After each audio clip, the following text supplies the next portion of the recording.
Steve and Jill here. Hi. Welcome to the House Academy Show, entertaining real estate investment talk. I'm Stephen Jack Butala. And I'm Jill DeWitt, broadcasting from sunny Southern California. Today, Jill and I talk about the 3 biggest mailer mistakes that we're aware of. I have my 3. I'm curious to see if my 3 is the same as your 3. Yeah, and I have 30. That's true. Actually like 300 because I've made them all. I want to see how this goes because I want to see if you can keep it to 3. Yeah, I bet not. I know. Before we get into it, let's take a question posted by one of our members on the houseacademy.com online community. It's free. Avery asks, I have not purchased the House Academy program as of yet, but I'm curious, what is the average cost of sending out a mailer to land a deal? Also, is it typically necessary to mail the owner several times before they usually respond to the offer? Is it likely to do a deal on the first mailing, or will it take several to tweak the mailings? Oh, and then I answered this. Oh, thank you very much. This is really cool, As Steven. the owner of the company, I answered it. So in our online community, you will sometimes find us.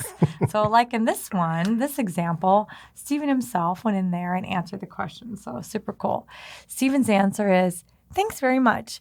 It takes between 800 to 3,500 offers to purchase a house that's worth about $15,000 to $30,000 less than its current condition value. This number varies based on your experience. Using offerstowners.com, our mail company, each mailer costs about 55 cents. That's so you can spend about $1,500 to make about $20,000 if you really sit and think about the math. So it's not the upfront cost that you should focus on. Right. It's the amount of money on the back end that it's generating. Right. At this time, we do not recommend mailing multiple times, although I've heard although I've heard the same rumblings you have about its success. Yeah, we haven't needed to. We just pick a new area and move on. And there's so many out there. And once you get a good offer in somebody's hands, it's funny how long they hang on to them. So you may think that, the yield of this offer was only X. Well, that was only the yield in that first 30, 60, or 90 days. What do you see 2 years later? Someone's calling you on it because now they're ready to sell and they saved it. That's right. Today's topic, the 3 biggest mailer mistakes. This is the meat of the show. I don't know what the biggest mistake that I can start with is in mailers that I see, but I'll tell you it has to do with pricing. First of all, there's no real mistake you can make about where to send mail. If you actually follow our system to the letter, you're going to pit each zip code against each other that's in a market. So if you pick some town in Indiana, let's say, there's probably 6 or 7 zip codes there. You get all the data on all those zip codes, you pit them against each other and choose which one's best. So that's where you're going to start. It usually starts with days on market and some other statistics about how houses are selling and for how much and all that. You can really smoke out a lot of future problems for yourself through, we call it the red, yellow, green test for zip codes. So that eliminates that. If you just choose a market kind of blind and you send mail out, it's not good. That's a mistake. That's a big mistake I see.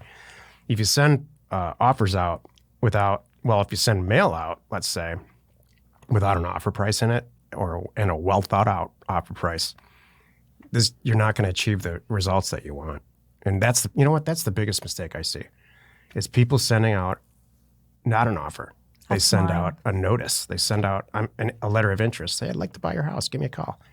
You're going to get a bajillion calls and nothing's going to happen. So that's one of my 3. Yeah, one of my 3 is no real offer. Okay, good. Mm-hmm. When you actually send an offer, if you send an offer out for a $400,000 house for $110,000, all you're going to do is waste money. Right.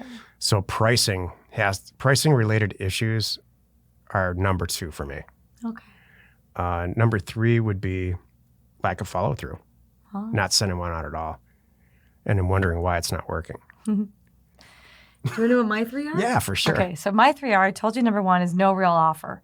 You have a mail campaign, you're just putting something into somebody's hand that's saying, here I am. Well, okay, that's number 1. Number 2, bad data. People, I Yeah. see a lot of people struggling online to get their hold of data from different places in different ways. And you really have to do your homework and really search and go pretty much to the source and get good quality, current ownership data. You want to know who owns it, where they live, everything about the property. Is there a mortgage on it? Whatever, there's so much data that you need to get your hands on to do this right. So that's my number 2. And then my number 3 for a mailer mistake is just simply not personalizing it too. So those dear customer, even if you said, I guess you would have it. You probably would. Hopefully, if you're personalizing it, you have an offer. But if you send a dear customer, I want to buy your house, which a lot of people are doing, it's just gonna. I just see it as such a waste of your time and your energy, because every time that you send an offer to someone, you're gonna get so many people that I do want to sell, but you know what? They want to sell at their price, and they want to sell more than the guy next door because he just got top dollar because he did his kitchen. And now they think theirs is worth as much because they have a pool. And you get into this whole big long thing, and you realize this is not who I'm going to buy from. This is not what I want to do. This is a mess. Every time Jill and I talk about this business, specifically the house business, not land, with our friends or people, because everybody has a lot to say about houses. Everybody lives in a house or they want to live in a house, so they have a lot to say. And it all becomes very, very quickly, in my opinion, a personal story about finishes in the house, or like Jill said, whatever's in the backyard. And a lot of, maybe even like, well, I raised my kids there. I've heard people say all this kinds of stuff. So if you want to be successful wholesaling houses like we do and like our members do, forget about all that. Forget it. You have to be respectful. They're emotional. It's all price per square foot. That's all that matters. Price per square foot, no emotion.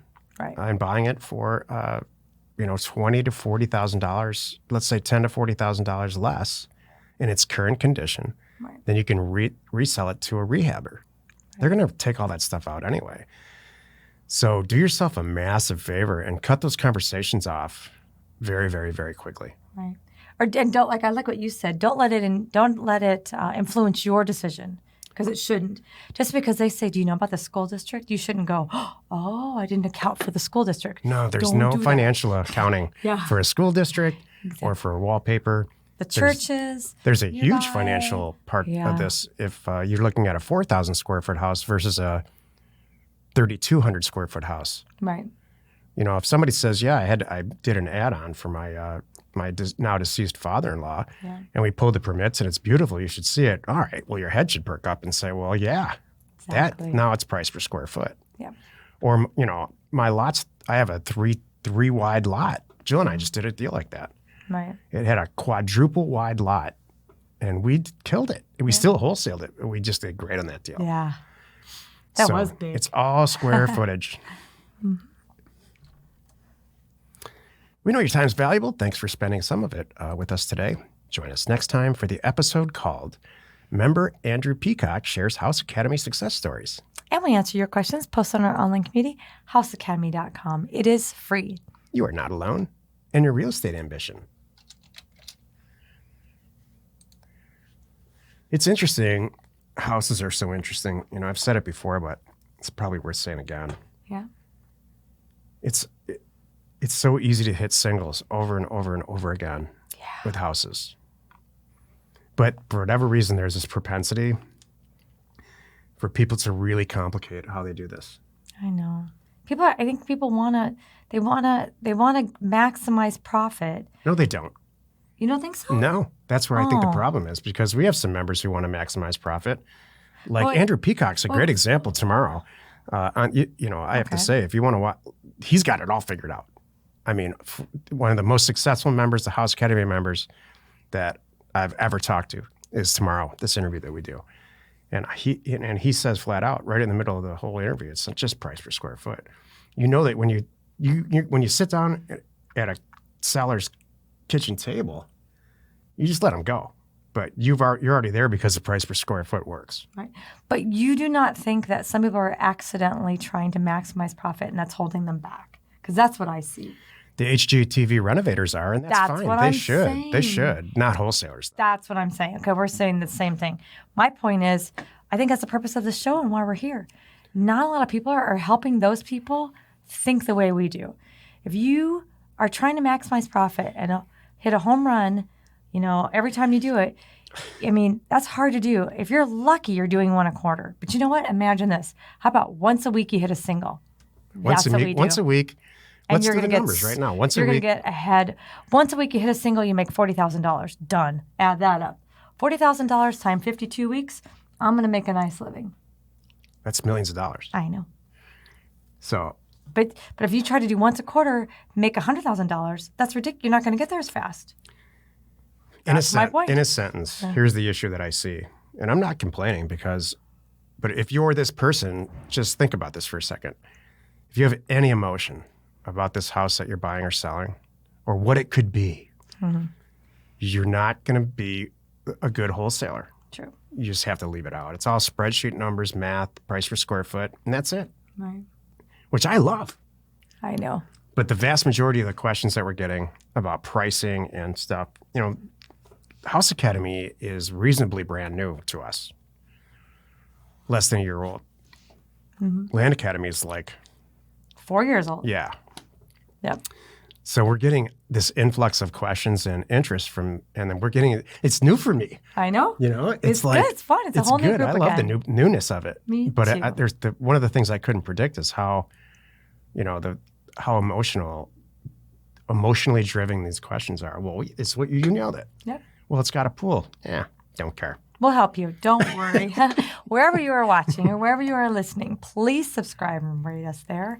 We are Steve and Jill. Information and inspiration to buy undervalued property.